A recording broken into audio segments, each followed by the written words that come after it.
The Battle of Teutoburg Forest, fought in September of 9 AD, stands as one of the most devastating defeats in Roman military history and a crucial turning point that halted Rome's expansion into Germania. At the heart of this disaster were three Roman legions, Legio 17, 18, and 19, along with 6 cohorts of auxiliaries and 3 squadrons of cavalry, amounting to a force of around 20,000 men. They were commanded by Publius Quinctilius Varus, a Roman aristocrat and governor of the province of Germania, who was known more for his administrative and judicial skills than for military prowess. Emperor Augustus had tasked Varus with pacifying and Romanizing the recently subdued Germanic territories, imposing Roman law, taxation, and infrastructure, but his heavy-handed governance stirred resentment among the fiercely independent Germanic tribes.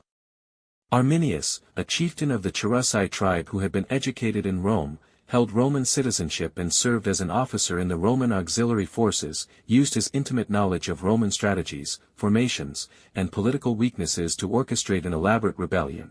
Feigning loyalty, Arminius convinced Varus that there was a minor tribal uprising to the north and urged him to march his legions through unfamiliar and densely forested territory to suppress it.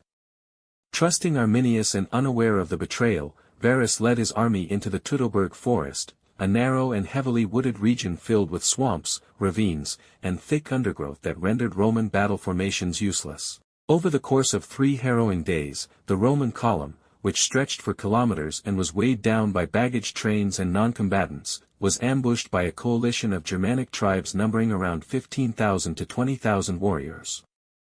The attackers struck in waves, using surprise, mobility, and terrain to their advantage, launching missiles from elevated positions and then charging with spears and swords in close combat. Continuous rainstorms drenched the Romans, softened the earth beneath their feet, broke their shields and bowstrings, and made it impossible to dig defensive trenches or erect fortifications.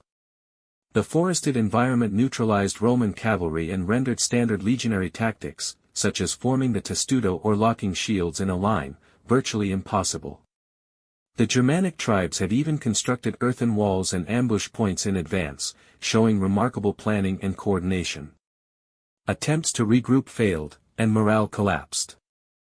Many officers were killed in the chaos, survivors were captured, tortured, or sacrificed to the Germanic gods.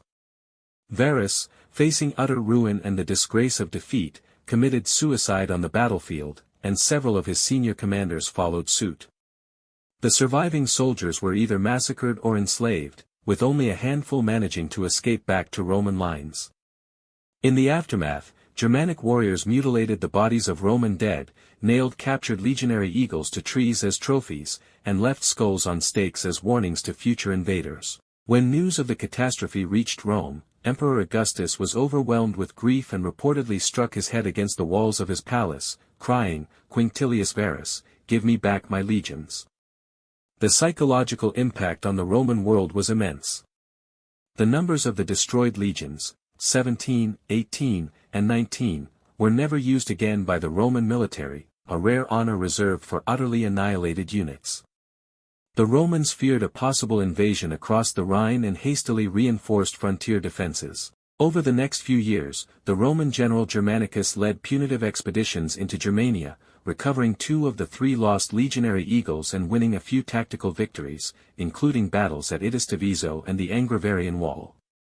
However, logistical difficulties, tribal fragmentation, and the sheer hostility of the land prevented lasting occupation. By 16 AD, Emperor Tiberius ordered Germanicus to cease further campaigns, effectively ending Roman attempts to conquer Germania east of the Rhine. The defeat at Teutoburg thus marked a strategic redefinition of Roman imperial policy. Instead of pursuing further conquest, the empire adopted a defensive stance, focusing on securing existing borders rather than expanding them. Arminius, though celebrated by later generations, struggled to maintain tribal unity and was eventually assassinated by rival Germanic nobles in 21 AD. Nevertheless, his victory left an indelible legacy. The battle not only preserved Germanic independence but also helped shape the cultural and political map of Europe for centuries to come. The Rhine remained the boundary between Latinized and Germanic Europe, a frontier that echoed through medieval and modern history.